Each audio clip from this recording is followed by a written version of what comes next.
Imagina una organización criminal que no hace ruido, no graban narcocorridos, no convierten sus operaciones en espectáculo, no suben videos presumiendo arsenales ni buscan convertirse en celebridades del crimen. A efectos prácticos son fantasmas y, sin embargo, según investigaciones periodísticas, reportes policiales y operaciones respaldadas por Europol, redes criminales de origen albanés han consolidado en las últimas décadas una presencia muy relevante en varias de las rutas más rentables del tráfico de cocaína hacia Europa. Su huella aparece en puertos, en empresas pantalla, en comunicaciones encriptadas y, más recientemente, en presuntas estructuras de lavado vinculadas a México. No suelen ocupar portadas con nombres propios. Su poder se percibe más bien en el silencio con el que operan. No estamos hablando de la Cosa Nostra siciliana, no estamos hablando de los yakuza japoneses ni de las históricas tríadas chinas. Hoy en El Hampa Bruta vamos a reconstruir el auge,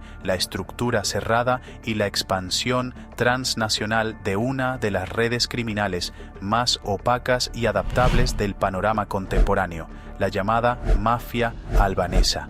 Vamos a seguir su rastro desde el colapso institucional de Albania en los años 90 hasta su presencia en mercados y corredores logísticos clave del crimen organizado en pleno 2026. Pero antes de entrar en materia, recuerda algo importante. En este canal la prioridad no es el ruido, sino el rigor. Si valoras el trabajo documental que hacemos en El Hampa Bruta, puedes apoyar el proyecto dándole al botón de unirse que tienes debajo de este video y convirtiéndote en miembro del canal. Tu apoyo nos ayuda a mantener la independencia, a seguir revisando fuentes y a construir investigaciones cada vez más sólidas. Y ahora sí, vamos a entrar en una historia donde el anonimato, el dinero y la disciplina interna terminaron convirtiéndose en un arma tan eficaz como cualquier cargamento. Para entender cómo estas redes lograron proyectarse fuera de los Balcanes en apenas unas décadas, primero hay que mirar el país del que salieron. Durante casi medio siglo, Albania fue uno de los estados más aislados y herméticos de Europa. Bajo la dictadura de Enver Hoxha, el país se transformó en una fortaleza cerrada sobre sí misma, desconfiada del exterior y profundamente controlada por un aparato de seguridad obsesionado con la vigilancia. El aislamiento no era una metáfora. Albania rompió incluso con antiguos aliados comunistas y quedó atrapada en una lógica de autarquía, represión y paranoia política. Cuando el régimen comenzó a desmoronarse a principios de los años 90, no cayó solo un sistema ideológico, se abrió de golpe un vacío institucional inmenso. Según diversas fuentes históricas y análisis retrospectivos publicados durante años por medios internacionales, la transición hacia el libre mercado fue abrupta, caótica y socialmente devastadora. El país no pasó de una estructura rígida a una democracia estable, pasó más bien de una jaula autoritaria a una descomposición acelerada del orden público, la economía y la autoridad. Ese deterioro encontró su punto crítico en 1997. Para muchos analistas, ese fue el año en el que el crimen organizado albanés dejó de ser un fenómeno disperso y comenzó a adquirir una estructura mucho más profesional. ¿Qué ocurrió? El colapso de grandes esquemas piramidales en los que había invertido una parte enorme de la población. En un país pobre, inestable y con instituciones débiles, miles de familias entregaron sus ahorros a mecanismos financieros que prometían riqueza rápida y que operaban, en la práctica, en medio de una supervisión casi inexistente. Cuando todo se vino abajo, la pérdida económica fue gigantesca. Diversos estudios han señalado que el agujero generado equivalía a una parte enorme del Producto Interno Bruto del país. La consecuencia no fue solo financiera, fue política, social y armada. La ira estalló en las calles, el Estado perdió el control de amplias zonas, cuarteles y arsenales militares fueron saqueados. Según estimaciones citadas durante años por organismos internacionales y estudios especializados, cientos de miles de armas de fuego terminaron circulando entre civiles en un lapso brevísimo. Fusiles, munición, explosivos y material militar dejaron de estar bajo custodia estatal y pasaron a alimentar un entorno donde la ley ya no imponía orden, sino que trataba de sobrevivir. En ese escenario de colapso, pobreza, humillación colectiva y ausencia de autoridad, el crimen encontró un terreno ideal para crecer, pero no creció solo a base de delincuencia improvisada. Aquí aparece un elemento decisivo, el peso de antiguos cuadros del aparato de seguridad del régimen. El Sigurimi, la temida policía secreta de la Albania comunista, había sido durante décadas uno de los brazos más eficaces del control político. Sus miembros conocían la vigilancia, la infiltración, el manejo del miedo, el control territorial y las redes de poder informal. Tras la caída del régimen, muchos de esos hombres quedaron fuera del aparato estatal. Ya no tenían bandera, pero conservaban experiencia, contactos y métodos. Según distintas investigaciones periodísticas y análisis de seguridad citados a lo largo de los años, parte de esos antiguos perfiles terminaron conectándose con redes criminales emergentes. No hace falta romantizar nada para entender la importancia de ese dato. Cuando estructuras delictivas absorben personas con entrenamiento en inteligencia, contrainteligencia, fronteras y coerción, dejan de ser simples pandillas y comienzan a parecerse a organizaciones con disciplina operativa. Eso ayuda a explicar por qué, en comparación con otros grupos más ruidosos, ciertas redes albanesas desarrollaron desde muy temprano una forma de operar más cerrada, más táctica y menos exhibicionista. Su actividad inicial no se limitó al tráfico de drogas. Según distintas fuentes públicas y periodísticas, estos grupos estuvieron vinculados a mercados ilícitos muy variados: contrabando, robo de vehículos, tráfico de armas, trata de personas y facilitación de migración irregular. En los Balcanes de los 90, la frontera entre crisis regional, guerras cercanas, desplazamientos humanos y mercados clandestinos era extremadamente porosa. Quien supiera mover mercancía, personas o dinero a través de ese caos tenía una ventaja criminal enorme. Pero si hay algo que ha dado a estas redes una reputación particularmente difícil de combatir, no es solo su capacidad táctica, es su estructura social. A diferencia de otras organizaciones que reclutan a gran escala entre barrios, pandillas o células flexibles, muchos grupos albaneses se apoyan en clanes familiares o redes de afinidad muy cerradas. Ahí aparecen términos como FIS, FARE o Bajrak, que a menudo se citan al describir esa base social de parentesco, lealtad y autoridad. Conviene ser prudentes. No todo el crimen albanés responde a un modelo único, ni toda referencia cultural debe trasladarse mecánicamente al mundo criminal. Pero sí existe un consenso amplio en que los lazos familiares y comunitarios han sido un factor central para su cohesión. Ese elemento se cruza, además, con referencias culturales profundamente arraigadas como el canún y la besa. El canún, tradicionalmente vinculado a códigos de honor y normas consuetudinarias, ha sido citado durante años por medios, investigadores y analistas cuando intentan explicar la mentalidad cerrada de ciertos entornos balcánicos. La besa, por su parte, suele traducirse como la obligación de mantener la palabra dada. En contextos criminales, ambos conceptos han sido utilizados para describir una lógica de lealtad extrema, silencio y represalia. No se trata de afirmar que la cultura albanesa explique por sí sola el crimen organizado, eso sería simplista, pero sí ayuda a entender por qué tantas investigaciones insisten en la dificultad de infiltrar determinadas redes donde la confianza no se construye por dinero, sino por sangre, apellido y pasado compartido. En la práctica, esto tiene una consecuencia operativa muy importante. La infiltración policial se vuelve mucho más compleja. Cuando la estructura se apoya en vínculos familiares cerrados, introducir a un agente encubierto o conseguir testigos cooperantes es más difícil que en organizaciones más abiertas. La amenaza no recae solo sobre el individuo que traiciona. Según múltiples perfiles policiales y estudios sobre el tema, el coste de romper el silencio puede extenderse al entorno familiar. Esa lógica no hace invulnerables a estos grupos, pero sí eleva mucho sus barreras de protección. También conviene aclarar otro punto clave. No existe una única mafia albanesa con una jefatura central y un mando único reconocido por todos. Lo que existe, según la mayor parte de los análisis serios, es una constelación de clanes y redes de origen albanés capaces de competir entre sí o de cooperar de manera pragmática cuando el negocio lo requiere. Esa flexibilidad explica buena parte de su supervivencia. No dependen de una sola cabeza visible, dependen de nodos, parentescos, rutas y acuerdos. A finales de los 90 esa estructura encontró una oportunidad enorme en la migración y en la geografía. Albania está separada de Italia por el estrecho de Otranto, una franja marítima breve pero estratégicamente decisiva. Durante años, distintas investigaciones documentaron el uso de lanchas rápidas para cruzar el Adriático y mover personas, cigarrillos y mercancías de contrabando. El sur de Italia se convirtió en un punto natural de contacto entre redes albanesas y mafias locales. En ese entorno, nombres como Sacra Corona Unita aparecen con frecuencia en expedientes y reportajes, según documentos públicos italianos y coberturas periodísticas de largo recorrido. Los grupos albaneses fueron vistos inicialmente como mano de obra útil, subordinada o fácilmente reemplazable, pero esa lectura resultó corta.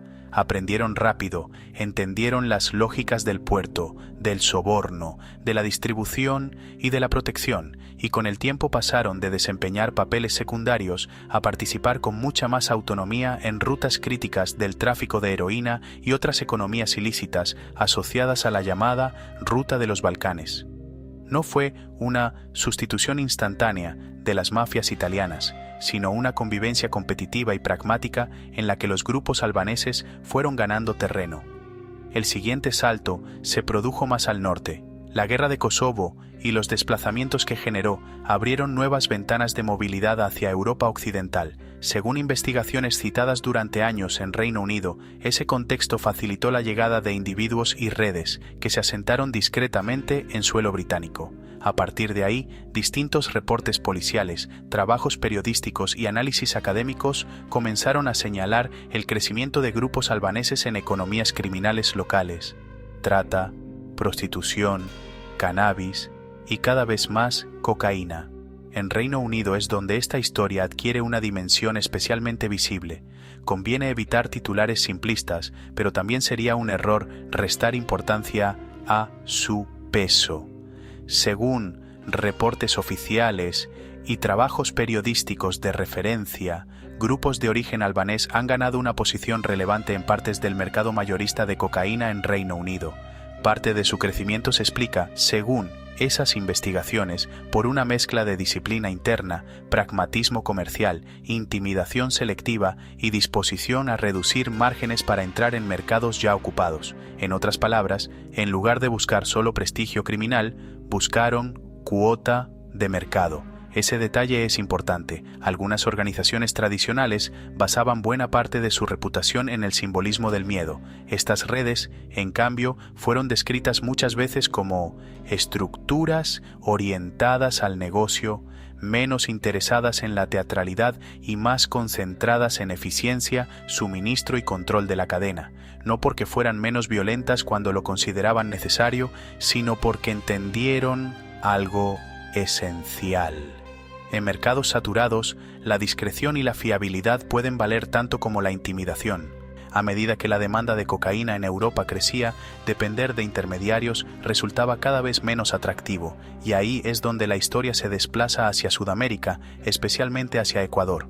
Durante la última década, múltiples investigaciones periodísticas y expedientes, coordinados por agencias europeas, han situado al país andino como un nodo logístico clave para la salida de cocaína hacia Europa, no porque Ecuador produzca coca en la escala de otros países, sino porque sus puertos, su volumen exportador y determinadas vulnerabilidades institucionales lo convirtieron en un punto estratégico para esconder cargamentos. Según trabajos de Reuters, Inside Crime y otras plataformas especializadas, operadores de origen albanés se instalaron en Guayaquil y otros entornos portuarios presentándose como empresarios, exportadores o inversores. La lógica era simple y eficaz: utilizar flujos legales de comercio, especialmente el banano, para camuflar cargamentos ilícitos con destino a puertos europeos como Amberes o Róterdam. No es una hipótesis literaria, es un patrón que ha aparecido repetidamente en investigaciones y operaciones internacionales. Ese movimiento cambió el papel de estas redes. Ya no se trataba solo de recibir cocaína en Europa y distribuirla, se trataba de acercarse al origen logístico, participar antes en la cadena y capturar más beneficio. Según diferentes análisis de seguridad, esa aproximación les permitió ganar autonomía frente a intermediarios europeos tradicionales y reforzar su posición en el negocio transatlántico. Las autoridades respondieron con operaciones de gran escala Europol, junto a policías nacionales y fiscalías de varios países, ha hecho públicas en los últimos años intervenciones relacionadas con redes balcánicas, además de blanqueo de capitales, inversiones inmobiliarias y tráfico de cocaína conectado con Ecuador y Europa. El patrón que describen esos informes suele repetirse: empresas legales mezcladas con estructuras opacas, inversión en inmuebles, hostelería, automoción de alta gama y una extraordinaria capacidad para mover capital de una jurisdicción a otra sin dejar un rostro visible al frente. Ese es otro de los rasgos que mejor definen a estas redes: su resiliencia. Cuando una organización depende de un líder mediático, su caída puede producir un golpe simbólico enorme. Cuando depende de clanes, enlaces familiares, abogados, contables, transportistas y testaferros, el arresto de una sola figura no necesariamente desarma el conjunto. Puede dañarlo, sí, puede alterar equilibrios internos, pero rara vez basta por sí solo para desmontar toda la estructura. Y así llegamos a uno de los capítulos más delicados y recientes de esta historia: México. Aquí conviene caminar con precisión quirúrgica, porque una cosa es lo que está investigado y sancionado por autoridades, y otra, convertir un caso concreto en una teoría total. A finales de 2025, reportes recogidos por medios como El País y sustentados en sanciones del Departamento del Tesoro de Estados Unidos pusieron el foco sobre una red vinculada a la familia Giza. Según esa información oficial, el grupo habría utilizado casinos y centros de apuestas en México para lavar fondos presuntamente conectados al cártel de Sinaloa. Lo importante aquí no es exagerar el vínculo, sino entender su significado. No estamos ante una fusión entre organizaciones, ni ante una prueba definitiva de una alianza absoluta de alcance ilimitado. Lo que sí aparece, según las sanciones y la investigación difundida, es una presunta colaboración funcional. Operadores financieros con experiencia transnacional ofreciendo servicios de lavado a una estructura criminal con enormes necesidades de blanqueo. En el crimen organizado moderno, esa clase de asociación ya dice mucho. La lógica del esquema, tal como fue descrita por las autoridades, era sofisticada y a la vez bastante reconocible para quien estudia blanqueo de capitales. Establecimientos con gran circulación de efectivo, apuestas simuladas, justificación contable de ingresos y posterior transferencia internacional de fondos. Sonora apareció como uno de los puntos centrales de esa red. Si todo ello es correcto en los términos que sostienen las autoridades, estaríamos ante un ejemplo claro de cómo el crimen del siglo XXI ya no depende solo de cargamentos o sicarios, sino de estructuras empresariales, financieras y tecnológicas capaces de atravesar fronteras con apariencia legal. Esa evolución también se refleja en la forma de comunicarse. Europol y otras agencias europeas han insistido en la importancia que tuvieron plataformas encriptadas como EncroChat o SkySC para la expansión y coordinación de redes criminales de distinta procedencia, incluidas algunas balcánicas. Cuando esas plataformas fueron intervenidas, los investigadores accedieron a una ventana excepcional hacia el funcionamiento interno del crimen transnacional: fotografías de contenedores, rutas marítimas, pagos, contactos portuarios, localizaciones y mensajes que mostraban hasta qué punto la logística criminal había adoptado una cultura casi empresarial. No por ello dejaba de haber violencia, simplemente estaba integrada en un sistema más amplio de suministro, corrupción e intimidación. El impacto de todo este entramado no se percibe solo en los países de tránsito o destino, también se deja sentir en los Balcanes. Tirana, por ejemplo, ha vivido un notable auge inmobiliario en los últimos años. Diversos periodistas de investigación, economistas críticos y organizaciones de transparencia han advertido que una parte de ese crecimiento podría estar alimentada por capitales de origen dudoso. No todo edificio de lujo es dinero criminal, por supuesto, pero cuando una economía pequeña experimenta determinadas dinámicas de construcción acelerada, los investigadores suelen mirar de cerca la posibilidad de que el ladrillo funcione como mecanismo de lavado o refugio patrimonial.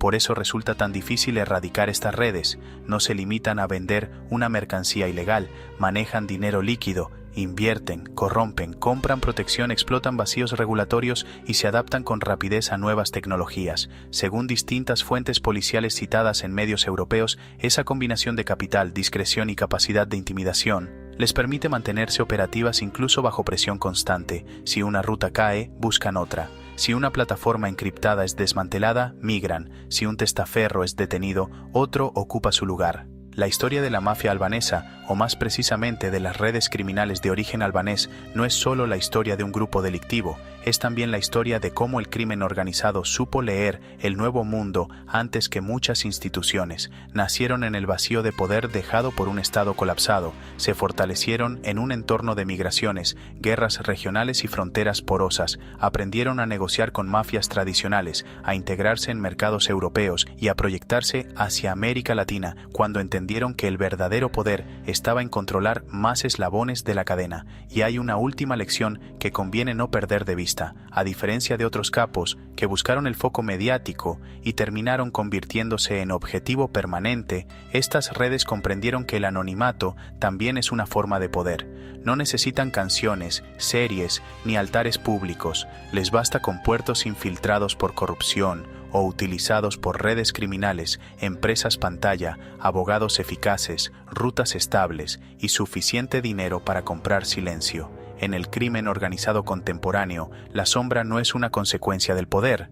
Muchas veces es precisamente su condición de posibilidad. Por eso esta historia resulta tan inquietante, porque no habla solo de un clan, de una operación o de un país, habla de un modelo, de una forma de criminalidad que se adapta a la globalización mejor de lo que a veces se adaptan los propios estados. Habla de redes que combinan tradición y tecnología, parentesco y contabilidad, intimidación y sofisticación financiera, y habla sobre todo de una realidad incómoda, que los grandes negocios ilícitos del presente no siempre se anuncian con estruendo, a veces avanzan en silencio, disfrazados de inversión, de logística, de comercio o de éxito inmobiliario, mientras detrás de la fachada circula un flujo constante de dinero contaminado. Si esta investigación te ha resultado útil y valoras el enfoque documental de El Hampa Bruta, apoya el canal con tu like, tu suscripción, y si quieres ir un paso más allá, haciéndote miembro oficial desde el botón de unirse. Ese apoyo es el que nos permite seguir dedicando tiempo a contrastar fuentes, revisar datos y construir guiones con el máximo cuidado posible. Y ahora te leo a ti. ¿Qué otra red criminal, ruta de tráfico o estructura financiera del inframundo global te gustaría que analicemos con este mismo nivel de detalle? Déjalo en comentarios, porque mientras muchos miran solo a los nombres más ruidosos, las verdaderas transformaciones del crimen suelen ocurrir lejos del foco, en despachos, en puertos, en servidores cifrados, en balances maquillados y en ciudades donde el dinero llega antes que las explicaciones. Y entender eso, hoy más que nunca, no es morbo, es contexto. Nos vemos pronto, aquí, en El Hampa Bruta. Hasta entonces.